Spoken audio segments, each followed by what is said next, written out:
जय हिंद प्यारे मित्रों, आप सभी का स्वागत है। दोस्तों आज हम आपको जो है चलने वाले हैं हिंदी के प्रैक्टिस सेट पे। आज हम आपको बताएंगे यहाँ पे 30 जो है क्वेश्चन हिंदी के जो बहुत ही महत्वपूर्ण होंगे, जो आपके प्रीवियस ईयर क्वेश्चन हैं, ये जो एग्जाम में पूछे गए हैं, डायरेक्ट मैं वहाँ से उसको जो है टाइप करके रखा हूँ। तो ये आइए स्टार्ट करते हैं पहले प्रश्न से और साथ ही साथ एक्सप्लेन करेंगे। अगर आपको जो है यह वीडियो अगर अच्छा लगा तो अपना फीडबैक जरूर दीजिएगा। तो पहले क्वेश्चन को स्टार्ट करते हैं। कवि और उसकी रचना का कौन सा जोड़ा सही नहीं है? यहाँ पे पहला ऑप्शन है शिवराज भूषण। जो है ये शिवराज भूषण जो रचना है यह भूषण की रचना है। जबकि यहाँ पे बी वाले ऑप्शन में शब्द रसायन किसकी रचना है? देव की रचना है। ये दोनों ऑप्शन बिल्कुल सही है। जो परमिल रचना है सूर्यकांत त्रिपाठी जी की रचना है, ये भी सही है। उद्धव शतक जो है यह जो है भारतेंदु हरिश्चंद्र की रचना नहीं है, क्योंकि यह रचना जो है यह है जगतनाथ दास की रचना है। किसकी है?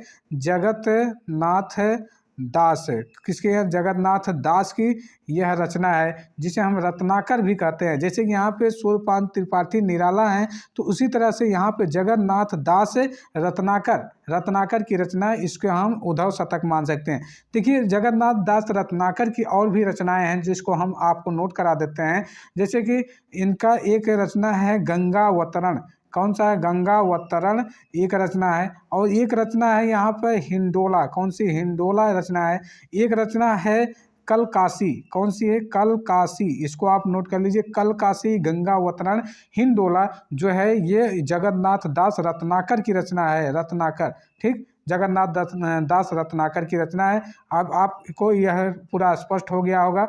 जो है अगले प्रश्न में चलते हैं। अगला प्रश्न है कि लेखक और उसकी कृति के युग्म में कौन सा युग्म जो है युग्म यहाँ पर गलत है? देखिए वाल्गो से जो यह कृति है वो राहुल संस्कृत्यायन का है। किसका है? राहुल संस्कृत्यायन। यह बिल्कुल सही है। और जबकि सूरज का सातवां घोड़ा यह धर्मवीर भारती का है। किसका है? धर्मवीर भारती का है। आर्यों का आदि देश किसने कृति है किसकी? डॉक्टर संपूर्णानंद की है। डॉक्टर संपूर्णानंद। और दिग्दर्शन जो कृति है यह राहुल संस्कृत्यानंद की है। किसकी है? राहुल संस्कृत्यायन की यह रचना है। संस्कृत्यायन कौन सी? संस्कृत्यायन की है। यानी कि जो दिग्दर्शन है राहुल संस्कृत्यायन की है। वाल्गा से गंगा राहुल संस्कृत्यायन की है। सूरज का सातवां घोड़ा धर्मवीर भारती का है। आर्यों का आदि देश डॉक्टर संपूर्णानंद की है। अब देखिए कौन सा यह युग्म गलत है? युग्म ये वाला गलत है, क्योंकि दिग्दर्शन जो है राहुल संस्कृत्यायन की रचना है। ठीक, तो अगला क्वेश्चन चले। तो अगला है विराम चिन्ह की दृष्टि से कौन सा वाक्य अशुद्ध है? यहाँ पे विराम चिन्ह की दृष्टि से बताना है। पहला ए वाला ऑप्शन है, वह ईमानदार है, परिश्रमी है, कर्मठ और मृदुभाषी है। बिल्कुल सही जवाब है।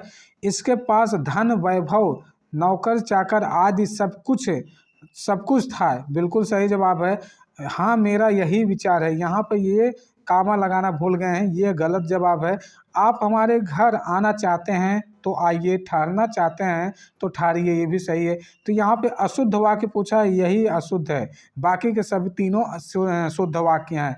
अगला देखें तो अगला चौथा क्वेश्चन है, कौन सा शब्द भिन्न अर्थ और प्रकृति का है? ये देखिए भिन्न अर्थ भी प्रकट करे और प्रकृति का रहे। जैसे निरंतर का मतलब हो गया यानी कि लगातार, यानी कि चलना, ये एक सतत प्रक्रिया चलने वाली प्रक्रिया निरंतर हो गया। और शाश्वत मतलब चला हुआ आ रहा हो, चलता हुआ, चलता जाए। सनातन भी उसी प्रकार की प्रक्रिया है लगातार के लिए। जबकि अधुनातन जो अधुनातन प्रक्रिया है, मतलब इसका हो गया कि यह जो है अन्य तीनों से भिन्न है। क्यों? क्योंकि इसका मतलब होता है आज तक का घटित काल। ये अधुनातन का मतलब होता है आज तक का घटित काल जो है अधुनातन कहलाता है।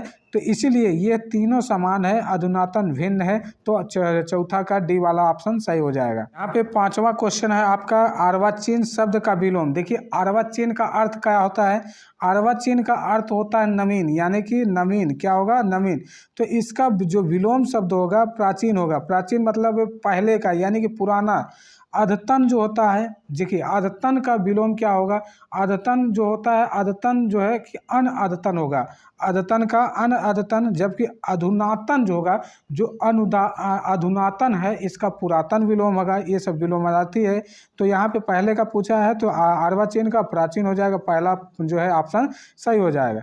जो अगला है, व्याकरण की दृष्टि से कौन सा शब्द जो है अशुद्ध है। देखिए व्याकरण की दृष्टि से देखा जाए तो हमारा जो शुद्ध शब्द पहले देखा जाए तो शुद्ध गृहिणी है, विभीषण है, जगत गुरु है, ये शुद्ध है। जबकि विरहणी जो होता है, विरहणी को इस तरह लिखते हैं, विरहिणी, विरहणी लिखते हैं, तो यहाँ पे अशुद्ध शब्द हो जाएगा विरहणी।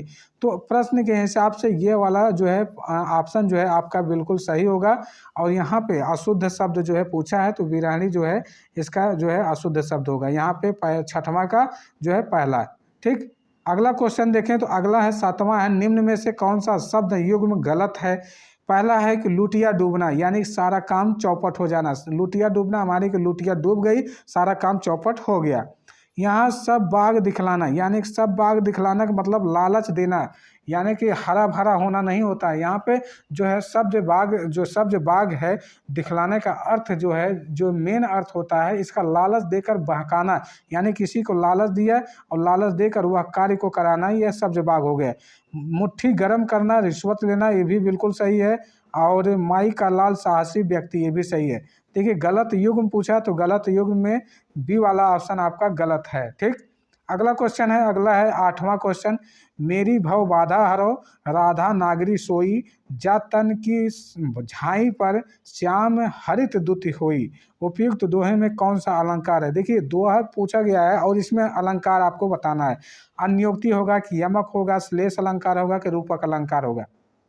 देखिए इसमें जो है भाव जो दिया गया है, ये एक तरह से बिहारी जो है दोहा श्लेष अलंकार के रूप में भी यह प्रयुक्त हो रहा है। कौन सा, श्लेष अलंकार। आप जानते हैं कि श्लेष अलंकार में होता है एक शब्द जो होगा उसके कई अर्थ प्रकट हो, जैसे कि उनका जो है पर्यायवाची की तरह प्रयोग हो या उनके कई अर्थ प्रकट हो, वो श्लेष अलंकार होते हैं।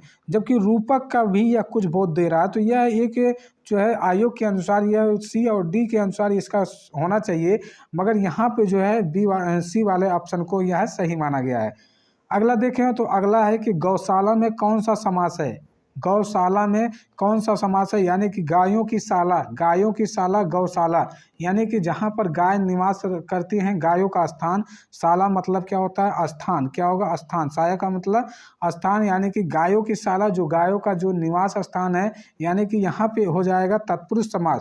यहाँ पे तत्पुरुष समास हो जाएगा कि गायों का शाला, यानी गायों को रहने वाला जो स्थान है, गायों की शाला हो जाएगी। जो है 10वां क्वेश्चन है, देशभक्ति में कौन सा समास है। देशभक्ति, देशभक्ति में समास देखा जाए तो इसमें भी तत्पुरुष समास है। कौन सा, तत्पुरुष समास। जैसे कि देश की भक्ति हो जाएगी, क्या होगा, देश की भक्ति, क्या होगा, देश की भक्ति। इस तरह से यहाँ पे पूछा जाएगा। तो देशभक्ति में देश की भक्ति, यहाँ पे संबंध बता रहा है, यानी कि एक तरह से देखा जाए तो देश की सेवा करने के लिए। ठीक, अगला देखें प्रागैतिहासिक में उपसर्ग। देखिए उपसर्ग क्या होता है, यानी कि किसी भी शब्द में अगर आगे लगकर एक सार्थक शब्द का निर्माण करते हैं तो उपसर्ग होते हैं, जबकि अंत में लगते हैं तो प्रत्यय का निर्माण होता है। तो प्रागैतिहासिक में क्या होगा, प्राक, यहाँ पे प्राक के जो है प्रागैतिहासिक, यानी प्रागैतिहासिक इसका जो है सही होगा, यानी प्रागैतिहासिक, यानी कि जो है यह संधि का भाव प्रकट करेगा, यह एक व्यंजन संधि का उदाहरण है। तो यहाँ पे उपसर्ग पूछा गया है तो प्राक उपसर्ग होगा। अगला देखें तो अगला तुलसी दास किसकी कविता है। तुलसीदास, देखिए तुलसीदास जो है यह कविता है सूर्यकांत त्रिपाठी निराला की। यह छायावादी जो है, छायावाद के जो सलाका पुरुष सूर्यकांत त्रिपाठी निराला को माना जाता है। इन्होंने जो है 1938 में इस कविता को लिखी थी और इन्होंने बताया था कि जो यह कविता है, कविता मानी जाती है कि यह तुलसीदास जो है ये सर्वाधिक कठिन जो है कविता है, इससे तुलसीदास को माना जाता है। और भी जैसे कि सूर्यकांत त्रिपाठी जी की और भी कविता है, जैसे कि इनकी अलग कविता है अनामिका है। कौन सी, अनामिका है। साथ ही साथ इनका जो है परिमल है, कौन सी, परिमल, परिमल भी है। और इसके साथ गीतिका है, गीतिका, कुकुरमुत्ता है, अनमिका है। ये सभी जो है सूर्यकांत त्रिपाठी निराला जी की कविता है। अगला देखें तो अगला है बहिष्कार का संधि विच्छेद करिए। देखिए बहिष्कार, बही धनकार, तो यहाँ पे आपका सी वाला बही धनकार होगा। जो सी वाला ऑप्शन है यह बिल्कुल सही है। यहाँ पे संधि विच्छेद है, व्यंजन संधि का यह उदाहरण है, यह विसर्ग संधि का उदाहरण है। ठीक, अगला देखें तो अगला हमारा है वैदेही वनवास किसकी रचना है। जो वैदेही वनवास है, जो वैदेही वनवास है यह किसकी रचना है, यह अयोध्या सिंह उपाध्याय की रचना है। अयोध्या सिंह उपाध्याय, इन्हें हरिऔध भी कहा जाता है, यह वैदेही वनवास की इनकी रचना है। इन्होंने जैसे कि जो यह रचना की थी यह 1941 में की थी। किसमें की थी, 1941 में की थी। यह द्विवेदी युग के कवि कहे जाते हैं। जो है अयोध्या सिंह हरिऔध उपाध्याय जो है, इन्हें द्विवेदी युग के कवि कहा जाता है। इनकी बहुत सारी जो है रचनाएं थी, जैसे कि इनकी रचना है प्रिय प्रवास, एक रचना है प्रिय प्रवास, क्या है, प्रिय प्रवास रचना है। साथ ही साथ है इनकी रचना है कवि सम्राट, क्या है, कवि सम्राट है। एक वैदेही वनवास आपको हमने बता ही दिया कि वैदेही वनवास है। पारिजात की है, रसकलश है, और एक है चुमते चौपदे हैं, चोखे चौपदे हैं, ठेठ हिंदी का ठाठ है, ठेठ हिंदी का ठाठ। इस तरह की इनकी कविताएं हैं। अगला क्वेश्चन देखें तो अगला हमारा 15वां है, निम्न में से पुल्लिंग शब्द का चयन कीजिए। यानी कि इसमें कौन सा पुल्लिंग है उसको आपको बताना है। देखिए पहिया, पहिया होता है, इस तरह के देखा तो पहला ही ऑप्शन जो है होता है। लिखावट होती है, पखावज, ये पखावज होती है। मझधार, मझधार होती है। तो ये सब जो है स्त्रीलिंग है, जबकि पहिया जो है आपका जो है पहिया जो है आपका जो है पहिया, जैसे कि पहिया समय के साथ जो है, अगर इसकी कथा की बात करें तो यानी कि समय का पहिया तो सदैव घूमता रहता है। इस तरह से हम कह सकते हैं समय का पहिया सदैव घूमता रहता है। ठीक, अगला क्वेश्चन देखें तो अगला यहाँ पे गद्य से संबंधित क्वेश्चन है। यहाँ पे 2 क्वेश्चन आपको मिलेंगी, 16 और 17 क्वेश्चन जो है गद्य से संबंधित मिलेगा। इस गद्य को पढ़ना है और साथ ही जो है क्वेश्चन को सॉल्व करना। देखिए मैं सटीक और तरीके से जल्दी से पढ़ देता हूँ। स्पष्टता, आत्मविश्वास से विषय की अच्छी पकड़ और प्रभावशाली भाषा में अपने विचारों और भावनाओं को व्यक्त करने ही संप्रेषण की कला है, जो निरंतर अभ्यास से निकाली जा सकती है। एक दिन में कोई अच्छा वक्ता नहीं बन सकता तथा भाषा पर अनायास ही किसी की पकड़ नहीं हो पाती। इसी अभ्यास से स्वामी विवेकानंद ने जिससे संप्रेषण कला का विकास किया था, उसने विश्व धर्म सम्मेलन में लाखों अमेरिका निवासियों को चकित करने और मोहित कर दिया था। तो आइए इससे जुड़ा हुआ क्वेश्चन देखते हैं। 16वां, संप्रेषण कला क्या नहीं है। संप्रेषण कला क्या नहीं है, अभी बताया कि आत्मविश्वास है, प्रभावशाली भाषा है, विचारों और भावनाओं को व्यक्त करने के लिए जो है संप्रेषण कला है। जबकि अलंकरण जो है यह जो है संप्रेषण की कला नहीं है। ठीक, अगला क्वेश्चन इसी से जुड़ा हुआ, गद्य से जुड़ा हुआ, संप्रेषण कला का विकास से किससे होता है। यानी कि जो संप्रेषण कला जब अभ्यास आप करेंगे, निरंतर अभ्यास करेंगे, लगातार अभ्यास करेंगे, तो गद्य के अनुसार अगर देखा जाए तो जो अभ्यास है, यानी कि अभ्यास से जो है संप्रेषण कला को निरंतर जो है अभ्यास करने से बढ़ती है। यानी कि हमारी जो संप्रेषण कला निखरती है निरंतर अभ्यास से। अगला क्वेश्चन देखें, निम्नलिखित में संयुक्त व्यंजन का कौन सा नहीं है। संयुक्त व्यंजन आप जानते हैं कि यहाँ पे 6 जो है संयुक्त व्यंजक है, तरह जो संयुक्त व्यंजक है, ज्ञा जो है संयुक्त व्यंजन है, ये सभी संयुक्त व्यंजन है। जबकि यह जो है यह एक तरह से अंतस्थ व्यंजन है। किसका, अंतस्थ व्यंजन का यह उदाहरण है। तो यहाँ पे नहीं पूछा है, तो जो है ए वाला ऑप्शन बिल्कुल सही है। अगला है मृत्युंजय पद में कौन सा सही है। मृत्युंजय पद में कौन सा सही है, मतलब यहाँ पे समास पूछ रहा है एक तरह से, कौन सा समास सही है। मृत्युंजय यानी मृत्यु पर विजय प्राप्त करने वाला मृत्युंजय होगा। तो यहाँ पे बहुब्रीहि समास का यह ये रूप आ रहा है, मृत्युंजय यानी मृत्यु पर विजय प्राप्त करने वाला, मृत्यु पर विजय प्राप्त करने वाला, अर्थात जो शिव जो है विष पी कर भी नहीं मरा, वो मृत्यु को विजय प्राप्त कर सकता है, वो मृत्युंजय यानी कि शिव का बोध हो रहा है। तो बहुब्रीहि समास होगा जो है, यानी कि बहुब्रीहि समास में यानी कि जो शब्द हो उस शब्द से अलग, यानी कि तीसरा शब्द जो विशेषण बनता है, विशेष बनता है, वो बहुब्रीहि समास होता है। इसमें देखा जाए तो दोनों पद जो है प्रधान नहीं होता है। इसमें ये जो पहला पद है, द्वितीय पद, कोई भी पद इसमें प्रधान नहीं होता है। जो समस्त पद किसी न किसी संज्ञा का वो संकेत करने का, इशारा देने का काम करता है। अगला क्वेश्चन देखें तो अलंकार में किस उपसर्ग का प्रयोग किया जाए। उपसर्ग में आपको हमें अब अभी पहले ही बताया कि उपसर्ग में जो किसी शब्द के आगे जो लगता है उपसर्ग होता है। देखिए अलम धनकार, यहाँ पे ये अलम धनकार, अलम होगा, अलम होगा, धन कार होगा। तो यहाँ पे यह संधि विच्छेद भी हो जाएगा और एक तरह से यहाँ पे आपका उपसर्ग हो जाएगा अलम धन कार। ये 20वां का जो है ये जो है डी वाला सही होगा। अगला देखते हैं 21वां प्रश्न है, यह पुस्तक किसकी है, में रेखांकित शब्द का चयन कीजिए। सर्वनामिक विशेषण पुस्तक विशेष है, एक वचन स्त्रीलिंग। और सर्वनाम एक वचन स्त्रीलिंग, गुणवाचक विशेषण पुरुष विशेष एक वचन, और डी है संबोधन अव्यय। अगर सही विकल्प की बात करें, सर्वनामिक विशेषण विशेष है, सर्वनामिक विशेषण एक विशेष है, यह जो है आपका बिल्कुल सही ना है पहला वाला ऑप्शन। और यह एक वचन के रूप में है। यह पुस्तक किसकी है, यह सर्वनामिक विशेषण एक यह बता रहा है कि यह पुस्तक किसकी है, एक वचन भी बता रहा है, यह एक वचन है। अगला क्वेश्चन है कि अगला 22वां क्वेश्चन है, विशेषण शब्द का विलोम। विशेषण का क्या होगा, संश्लेषण होगा। विशेषण का क्या होगा, संश्लेषण शब्द होगा। विशेषण का संश्लेषण, यह सटीक है जो है आपका हो जाएगा। अगला देखें तो अगला है 23वां, जिन का उच्चारण, यानी कि जिनका उच्चारण कर सकते हैं। यहाँ पे एक साथ है जिनका उच्चारण दंतों से, यानी कि जो दांत से होता है, तो वह कौन सा शब्द है, यानी कि जो कंठ है, दंत है, मूर्धन्य है, अनुनासिक है। दंत से दंत, देखिए दांत से निकालने वाला दंत होगा, तो यहाँ पे दंत हो जाएगा। दांत से निकालने वाला दंत से, और मूर्धा से निकालने वाला मूर्धन्य है, अनुनाक से निकालने अनुनासिक हो जाएगा, कंठ से निकालने वाला कंठ हो जाएगा। ठीक, इस तरह से इसका आंसर हो जाएगा। अगला क्वेश्चन देखें, निम्नलिखित में से उसमें व्यंजन आपको बताना है। तो उसमें व्यंजन 24वां का है स, यानी कि तालव्य स, मूर्धन्य स और दंत स। इन तीनों स का जो मेल होता है वह उसमें व्यंजन कहलाता है। जबकि अंतस्थ व्यंजन की बात करें तो अंतस्थ व्यंजन या अलावा ये अंतस्थ व्यंजन के अंतर्गत आते हैं। तो अगला क्वेश्चन देखें, अगला 25वां है, अत्यधिक का विलोम। अत्यधिक मतलब पर्याप्त है, अत्यंत का मतलब अत्यल्प का मतलब हो जाएगा कम, यानी कि अत्यधिक का विलोम हो जाएगा अत्यल्प। अत्यधिक मतलब पर्याप्त मात्रा, या अत्यधिक का हो जाएगा सबसे अत्यधिक मात्रा में या ज़्यादा में। और इसका सटीक विलोम के देखें तो अत्यल्प, यानी कि जितना कम हो सके, किसका मतलब जितना कम हो सके। ठीक, अगला देखें तो अगला है ऋतु का विलोम। जो ऋतु होती है, यानी कि ऋतु का एक विलोम ऐसा है, इसको ध्यान से समझिएगा।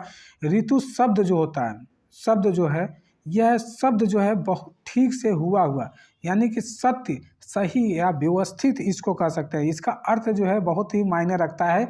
सही अर्थ इसका या कह सकते हैं सुव्यवस्थित कह सकते हैं, इसको ऋतु का मतलब होता है। तो यहाँ पे इसका जो आंसर होगा ए वाला अनृत्य हो जाएगा। कौन सा, अनृत्य हो जाएगा। यह विकल्प जो है इसका बिल्कुल सही होगा, जिसका मतलब हो जाएगा कि असत्य। अनृत्य का मतलब असत्य हो जाएगा, यह गलत हो जाएगा, यह मतलब अव्यवस्थित हो जाएगा। ऋतु का मतलब व्यवस्थित, इसका मतलब अव्यवस्थित हो जाएगा। तो अगला क्वेश्चन है, अगला हमारा है 26 नंबर है, संकल्प शब्द में उपसर्ग कौन सा है। देखिए सबसे पहले आप संधि विच्छेद कर दीजिएगा, सम धन कल्प, सम धन कल्प। तो यहाँ पे सम जो होगा इसका जो है, सम जो है इसका जो है उपसर्ग हो जाएगा। तो यहाँ पे जो है 27 का क वाला आपका जो है बिल्कुल सही है। संकल्प का सम धन कल्प हो जाएगा। आगे देखिए, आगे है मुझसे खड़ा भी हुआ नहीं जाता है। देखिए यह जो है खड़ा होना, जैसे कि एक तरह से भाव प्रकट हो रहा है, यानी कि मुझसे खड़ा नहीं हो जाता, मुझसे बैठा नहीं जाता है। यह भाववाचक संज्ञा का एक रूप है, यह भाववाचक प्रकट कर रहा है। यह क्रिया जो है, जैसे कि मान लीजिए क्रिया के जिस रूप से यह ज्ञात हो कि वाक्य में क्रिया के द्वारा संपादित विधान का विषय कर्ता कर्म भाव, यानी कि वाच्य के अंतर्गत इसे को रखेंगे। तो यहाँ पे देखिए क्रिया का ऐसा रूपांतरण जिसमें वाक्य में भाव की प्रधानता का बोध हो, यानी कि यहाँ पे भाव को आपको व्यक्त किया जाता है, तो यहाँ पे भाववाच्य होगा। जैसे मुझसे खड़ा नहीं हो जाता, इस वाक्य के लिए यही सटीक जो है, मुझसे खड़ा नहीं हो जाता, मुझसे बैठा नहीं जाता, ये भाववाच्य के अंतर्गत आता है। अगला क्वेश्चन देखें तो अगला है तद्भव और तद्भव, इससे इसके तद्भव शब्द का मेल, यानी कि तद्भव और तत्सम दिया गया है। इस मेल में कौन सा आपका सही है, कौन सा गलत है, इसको बताना है। तो गलत शब्द का चुनाव करना है। लौंग, लवंग, आत, अंत, लुनाई, लावण्य, आयुष, आदेश। देखिए यह बिल्कुल सही है, सी वाला जो है गलत है। इसका जो यहाँ पर होगा लुनाई का लावत्या होगा, क्या होगा, लावत्या होगा। इस तरह से यहाँ पे आपका सही हो जाएगा, क्या होगा, लावणता, लावणता होगा इसका, लावणता क्या होगा, लावणता इसका सही जवाब हो जाएगा। अगला क्वेश्चन है, अगला 30वां है, लेखक और उसकी कृति का कौन सा जोड़ा गलत है। पहला है संस्कृति, संस्कृति के 4 अध्याय रामधारी सिंह दिनकर, संस्कृति के 4 अध्याय रामधारी सिंह दिनकर जो है इसका बिल्कुल सही है। रसज्ञ रंजन जो है आचार्य महावीर प्रसाद द्विवेदी जी की रचना है। स्कंदन गुप्त लक्ष्मी नारायण मिश्र, यह गलत जवाब है। अशोक के फूल आचार्य राम प्रसाद द्विवेदी जी हैं, जबकि स्कंद का जो स्कंद मतलब स्कंद का है ये जयशंकर प्रसाद की है, किसकी, जयशंकर प्रसाद, जयशंकर प्रसाद की जो है रचना है, यह नाटक है, जयशंकर प्रसाद की रचना है। इसमें जो स्कंद गुप्त हैं देवसेना के साथ पवित्र प्रेम का वर्णन इसे रचना में किया गया है। तो दोस्तों आज हमने 30 से जो है प्रैक्टिस सेट यहाँ पे जो प्रैक्टिस सेट दूसरा था इसमें 30 प्रश्न कराया, आपको कैसा लगा अपना फीडबैक दीजिएगा। आज की क्लास यहीं पर समाप्त करते हैं, धन्यवाद।